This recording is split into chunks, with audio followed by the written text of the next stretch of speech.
A wrongful death federal lawsuit is raising some eyes tonight in Dearborn Heights. Yeah, earlier this year, we watched the Dearborn Heights School District wrestle with the fallout from a student suicide. A school principal was suspended, and then the superintendent lost a no-confidence vote. Well, tonight we're getting more clarity into what happened through a lawsuit naming both those school district employees. Rod Maloney live in Dearborn Heights tonight with the startling allegations about what happened the day Selena Perez died. Rod. Yeah, good evening, Kimberly Devin. Here's the suit. It's 20 pages long, and if what's in here is true, it's deeply troubling. Essentially, they're saying that people, adults who were supposed to be watching out for children, didn't, and a child died as a result. By her family attorney's own admission, bright-eyed 14-year-old Selena Perez struggled with a drug problem. So much so, she hung herself while alone in her parents' basement May 1st of this year. The filing claims she'd been released early from school by the principal, the last person to speak with her. His name is Aaron Mullet. Selena's death sent the community into shock, but emotions immediately ran higher when Superintendent Dr. Tyrone Weeks suspended Mullet. Student walkouts and community protests sprang up almost immediately.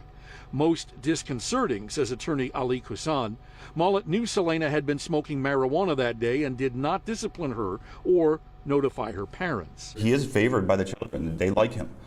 We believe that's because he errs on the side of not getting them in trouble and not reporting them as he should have been. The lawsuit also claims both Mullet and Weeks looked to cover their tracks because they showed up at Selena's parents' home looking to offer condolences. Kusan is suspicious how it was that Mullet and Weeks even knew that Selena died when no one outside of her parents and the EMTs at the scene knew that she'd passed. There must have been some knowledge that they had that this either happened or was going to happen for them to show up with the timing they did. While the suit includes Superintendent Weeks in the school district, he's most upset about Principal Mullet's return to the principal's office. Mr. Mullet was reinstated as the principal. That seems like the last thing the school board should be doing. So we reached out to Dearborn Heights Public Schools. They say they will not comment on pending litigation, so they've not responded to any of this, at least publicly. But here's the thing.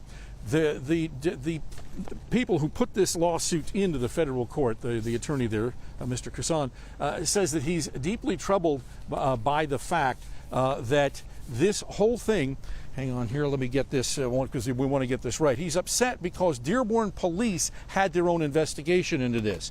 And in so doing, he said he hasn't been able to get any of that. So we called Dearborn police. The police said that they have turned over a jacket, they call it, to the prosecutor's office, and they're looking at a number of different suspects, but right now we're waiting for the Wayne County prosecutor's office to decide whether there are any charges coming criminally. So we'll have to wait for that. Back to you. Many questions remain in this, Rod. All right, we appreciate your update.